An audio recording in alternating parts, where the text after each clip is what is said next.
Hello and welcome back to a new episode of Ground Tactician The Civil War, where we're playing the Confederate career mode. Last episode we got saw an opening in the Union line and rushed our men forward right into Union reinforcements, leading to another defeat. We have once again fallen back, and if this trend continues, I think we should transfer our forces to a different army where we could have better chances of success. But let's find out what Beauregard is going to do next. We can see that some Union forces are withdrawing. 3rd Division is also falling back, meaning that the majority of the Union Army are still situated around Washington. They have the absolute manpower superiority and could simply roll over us, but so far they decide not to. Down here we can see that our forces are advancing on the Department of Virginia. Or at least it looked like it. Apparently these men are trying to withdraw further to the north, even though they should have had enough soldiers to actually beat the enemy. And in Trans-Mississippi Theater news, there was an engagement at Boonville where the Union Army was victorious. The State Guard of Missouri is fleeing and a truce in Missouri has been broken. To the north we can see that the army of the Shenandoah is completely uncontested. They could rush into the Union heartland. The only force standing in the way is the rather strong 2nd Division with 13,000 soldiers, meaning that our soldiers would have to avoid those men. And we are now once more in combat. I missed the Union advance over the railroad, and they are now engaging us with the 1st and the 5th Division. But more Federal reinforcements stand ready and are going to arrive on the battlefield soon, meaning that we have to fight off over 25,000 Union soldiers while we only have 13,000 men to our name. Gentlemen, today is June 22nd, 1861. Our scouts report the enemy is near Stonebridge, Virginia, and our army is to prepare for battle. We are facing the 1st Division under command of George Cadwalader with some unknown strengths of men and artillery. The enemy army is green and the morale is reported to be broken. Reports indicate the supply situation is outstanding. The supply state of our army is outstanding as well. We can see that we are once more fighting a defensive battle, and our objectives are alongside Sudley Springs, Sudley Fort, and over here alongside the unfinished railroad. And it appears that the Union army is going to advance over the east, with small contingents also coming up from the south. So far our men have been positioned to the far edge of the battlefield and have not yet been given orders, so I'm going to send them forward to Sudley Springs. This should be a good defensive position for our side. And we are ordered to defend this position. We are relatively close to it, so I'm going to sacrifice some time to send my soldiers over. This way we can get a little bit of prestige, and then we're going to rush down to Sudley Mills. Now let's get our boys forward so that we are getting onto good defensive ground. We can see that some soldiers have positioned themselves over here, as well as the Cushing farm and over on this hill. Unfortunately we do not have a cohesive battle line, meaning that I do not know if we are actually able to stop the enemy advance, but it appears that they're trying to get their positions together over on this section and then press on together. Meaning that our position over here might actually be fairly well to stop the enemy.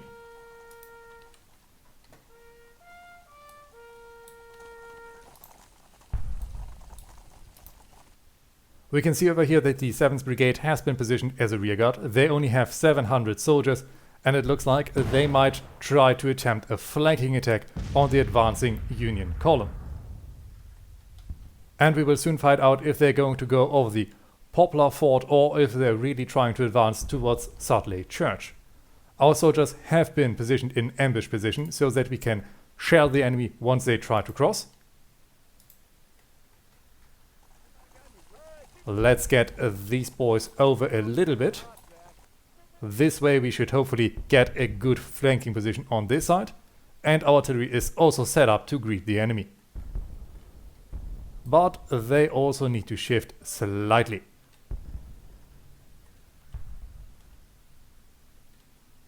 More of the Union forces have decided not to go over Ball's Fort, but instead they're going to approach our lines head first.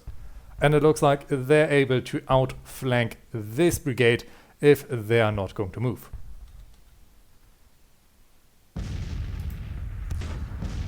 Artillery fire has started and the 700 men are going to be driven off the field rather quickly. We can see that the 16th New York is coming up and they, together with the 31st New York, should be stronger than this entire brigade. We're now ordered to move forward to support friendly units, but I am going to disobey this order. We do not have the strength to contest all of these soldiers, especially on open ground.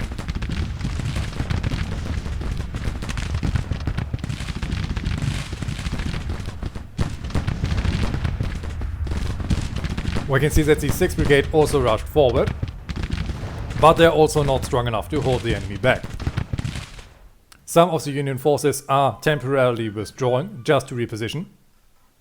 And it looks like we are now drip feeding our soldiers into the meat grinder, while the Union forces have arrived on our flank. Well, I don't think it is wise to send our soldiers out now. This battle has already been lost because we are not waiting for the enemy to come to us. And therefore we are going to sit this one out. This is going to be over rather quickly. We can see some chaotic fighting over here. And we can see the bulk of the Union army smashing into this line that is not cohesive. More of our forces are trying to gather down here instead of fighting off these enemies. We can see that over here some of our forces are advancing. And even though it says that we are going to get a minor victory so far, we can already see that we have taken over 700 casualties while the enemy only suffered 324. This reckless assault is going to get everyone killed who is going to take part of it. This is also why I'm not going to engage.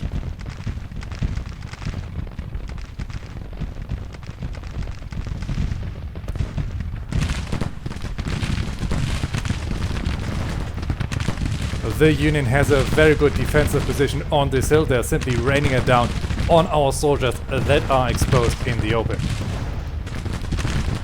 Over here the 8th New York is in a little bit of trouble. The 7th Louisiana is fighting bravely, but more and more forces are crumbling around them. Over here we have still some contingents that are willing and able to fight. And over here this brigade is now in contact. They're all blobbed up and enemy artillery has the complete advantage, shelling down everyone that is situated there. The 2nd Wisconsin is strong enough to hold back this entire brigade. Together with the artillery fire, they should be able to rout them.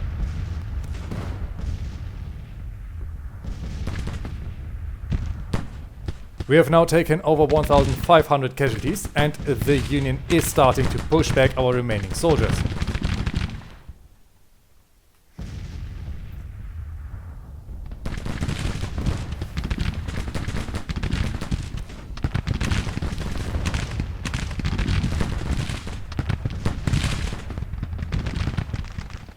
And I still do not see any way how we could reinforce our positions. So the only thing that we can effectively do is to hang back and to give our soldiers a rallying point alongside this section. I'm going to send the 6th Louisiana forward just to make sure that this crossing is clear. And maybe someone is going to be smart enough to rally behind our forces. Over here the 28th Virginia got charged, they are now falling back. 8th New York is pushing forward. It is now 16 o'clock and enemy reinforcements are going to arrive latest tomorrow. The 4th Brigade is still on the field together with some remnants of this brigade over in this section, but Union forces are approaching. Over here, this brigade has decided to hang back on the enemy flank. I think they've also seen this battle as a loss. and try to keep their soldiers alive. More Union reinforcements are pushing down. Over here, this detachment was driven away, and now the Union lines are pushing. It looks like we are able to momentarily halt their advance, but with the next day beginning, the bloodshed is going to continue. Now we can see the 2nd Brigade moving up on the flank, and the 11th Virginia is almost about to crumble. The 4th South Carolina has already run away. Hayes' detachment is trying to outflank the 18th New York.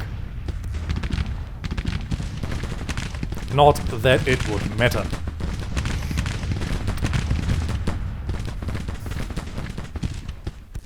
Come on, Beauregard, order the retreat. There is nothing that we can do here.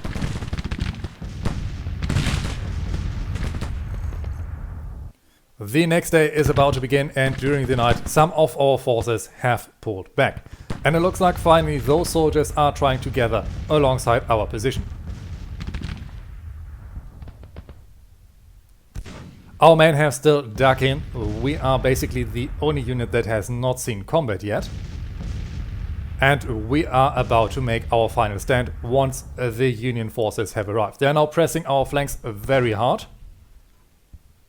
And we can see that more Union forces are streaming onto the battlefield. And we are about to get into contact. The 39th New York is fighting the enemy. So let's get some skirmishers out to continue their harassment. Our artillery is now also able to open up, and I want them to open fire on the 39th New York. Rhodes' detachment is opening up over here. Pemberton's detachment is also trying to shoot. These gentlemen are apparently unable to send out skirmishers. Well, we're going to get the enemy once they decide to cross. Over here we can see that more Union forces are moving forward, and the majority of their line is soon going to clash with ours. Unfortunately, we lack the rifle range.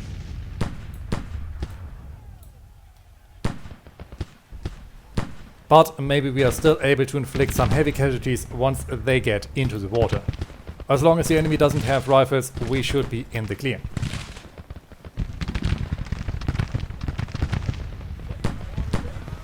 It doesn't look like our guns are able to fire. Let's rotate them slightly. Yes, now they are able to open up. We can see that the 29th New York is now getting flanked. Sudley's detachment is out there and our units are opening fire.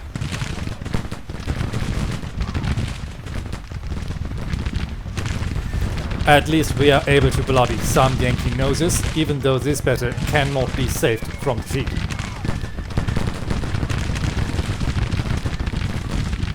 Over here, Pemberton's detachment and the 17th Virginia are holding back the entire Union column because they are far more willing to shoot these enemies. But slowly more enemy forces are coming up, for example the 2nd Connecticut. Shelby's detachment, why are you pushing forward? Fall back, fall back, fall back, fall back. Just slightly though. Well, it looks like they are not able to get back, therefore let's just order them to lay down fire on the enemy. Okay, they are now falling back. But they should hopefully lure some more Yankees into our field of fire. Our guns are also opening up. We should get good kills down in this blob of enemies. And to our west, the Union advance has not really started. Over here, the 2nd Ohio and the 1st Ohio are working through our defenses. Kersey's detachment is in contact, but so far the rest of this brigade have not yet been engaged today.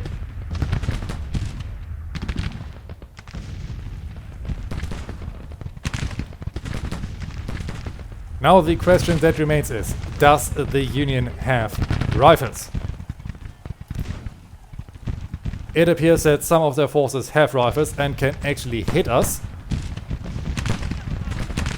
This is not good. 2nd Connecticut has over 500 soldiers.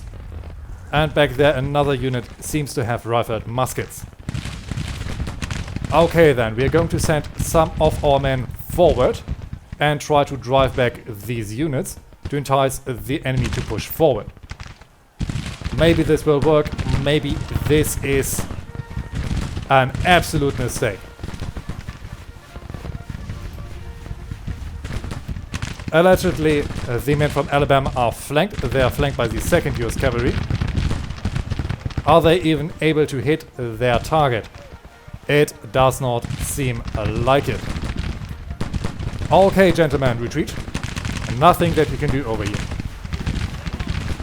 Down here it doesn't look like we are actually making damage. So yes, this attack from Alabama was absolutely not worth it. Let's try to get them back without them breaking. Over here, these forces are starting to get flanked. Alright, it seems like we were able to drive the 39th New York forward. 5th Alabama is still getting flanked, but the enemy is now rushing into our field of fire and we should be able to deliver some good volleys. 2nd US Cavalry is apparently flanking our soldiers, but they should not be able to do much damage, if they're even able to reach us at all.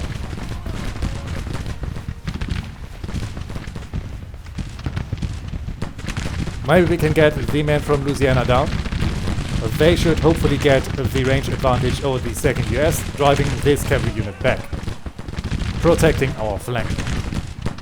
39th New York is now getting flanked, the 8th New York is also getting flanked. We are able to massacre a few Union soldiers in the area. And our defense to the west is at the moment still holding. Let's find out how long we can continue this. Allegedly we have a minor victory, but we have already lost 19% of our army.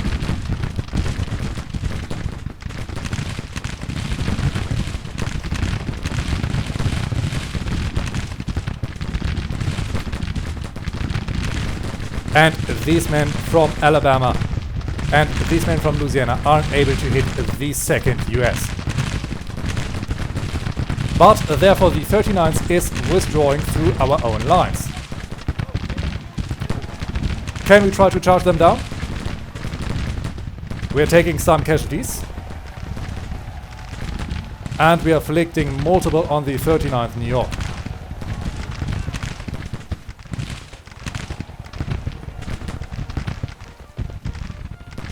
Very nice, very nice. Infantry, fire on long range. And now get back behind our rear line. You are going to be our last reserve. Over here the 2nd Connecticut is firing down on the 1st South Carolina and we do not have the range to deal with that. Our guns need to focus down on them. And we can see that over here the 39th New York and the 8th New York are still retreating behind our main lines.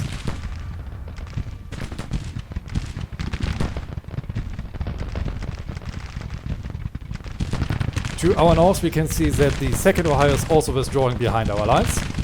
1st Ohio is still fighting. It looks like they have chosen the 30th Virginia as their target. Over here Hampton's Legion is falling back and the 2nd Tennessee is still holding the field. Otherwise we only have the small remnants of the 5th Brigade holding our flank. And there we can see the New Yorkers finally trying to get over the river. 3rd Detachment is maybe able to get a couple of those.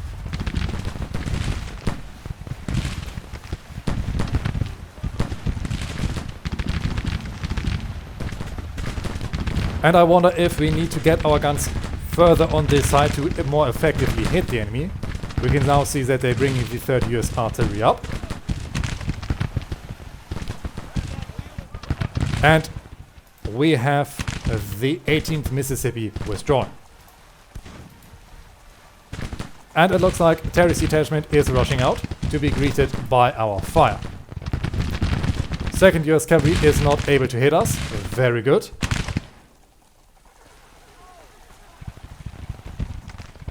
And with our guns now getting close to their new positions, we might be able to open up a more effective field of fire over there. So far we are holding, but this can only go on so long. And we can see that the 6th Brigade is leaving. They're trying to protect our flank over here instead of building up this position as a massive stronghold.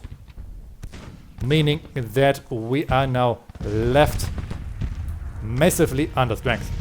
Our guns have arrived though, and they are able to rout the detachment of Bakers. 2nd Connecticut needs to be our next target. We are once more ordered to support friendly units to the north, but with us leaving this position we would give away our best defensive point. Therefore we are unable to do that. We're now ordered to engage at will. And we have the problem that the 2nd Connecticut has rifled muskets, something that we do not have, meaning that we need to send someone out to stop our soldiers from getting massacred.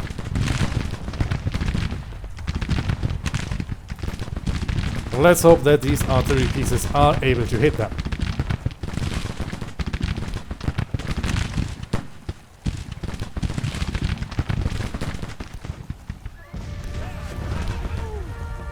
Enemy artillery fire is now also opening up, and it doesn't look like our guns can actually shoot. Is it because of the 6th Alabama? No, now our guns are firing. Men, remain on position. We can see that the enemy is approaching. 2nd Connecticut is pulling up together with the 3rd Connecticut. We have a flanking position. Over here the 1st South Carolina is opening up onto the enemy and shooting down to the rear of the 3rd Connecticut. That should soon rout. Over here the 2nd Connecticut with their rifled muskets send no match in short range fire and are withdrawing. Very good. Come on gentlemen, rout. Very good. 2nd Connecticut is off the field for now. 3rd Connecticut should follow soon. Our men are for now still standing strong. And thanks to the mill, this church and this building we should have at least a little bit of protection from Union artillery. 1st Connecticut is on the battlefield, but I don't think that we are able to hit them. But we were able to drive the 2nd Maine away.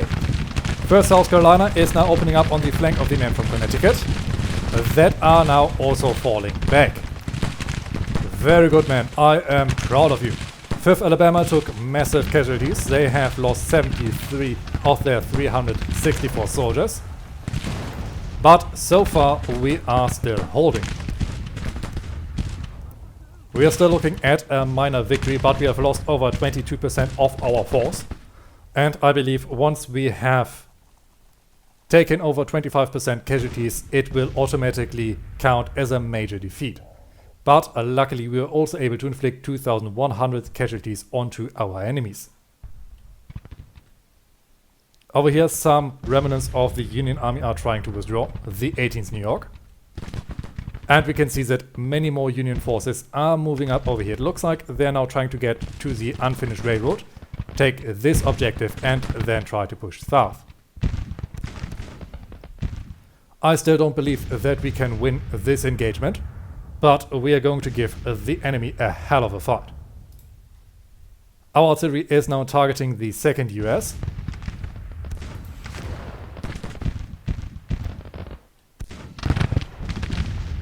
And over here we can see Jackson's detachment falling back. The Union forces are trying to push the river once more. Our detachments are trying to hold them back. But soon they're going to get into contact with the rest of our lines. And down here we are once more in contact with the enemy. And unfortunately one of our units is routed. 2nd Wisconsin is pulling up together with the 69th New York. We have the 5th Alabama still on the field and the 6th Louisiana. 6th Alabama unfortunately broke. Washington artillery has not yet taken casualties, but they are already wavering. I guess the casualties are too much for us to stand. 5th Alabama is falling back, 6th Louisiana is also about to break. And we have now suffered officially a major defeat. Casualties were too high to maintain the fight, And with the 2nd Connecticut opening up, our soldiers were broken.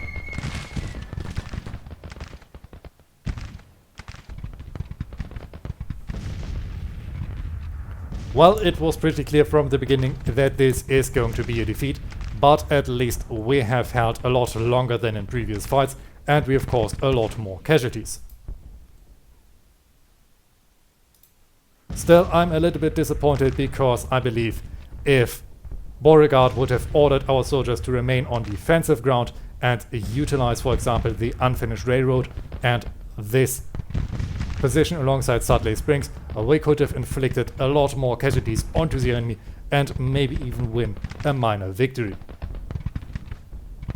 But now we simply have to accept the fact that we have lost almost 3,000 soldiers, while the enemy lost 2,300. And with that, our army of the Potomac is bleeding out more and more with each battle. After the disaster at Stonebridge, the army of Potomac is fleeing in a panic and Captain Walker loses face. Lieutenant Colonel Marsh also loses face, and the support for the Confederate cause wavers massively. Out of the 2,300 casualties that we have caused, over 302 were killed and 211 men were captured. But on our side we have suffered over 2,900 casualties, with 559 men killed and 486 men captured.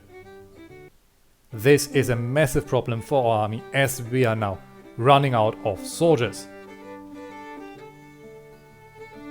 And we are getting pushed north into the waiting arms of the 2nd Division.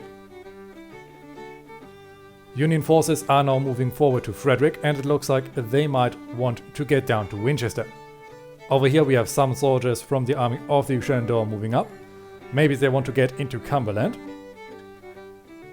And we can see many more Union forces are getting prepared in the east.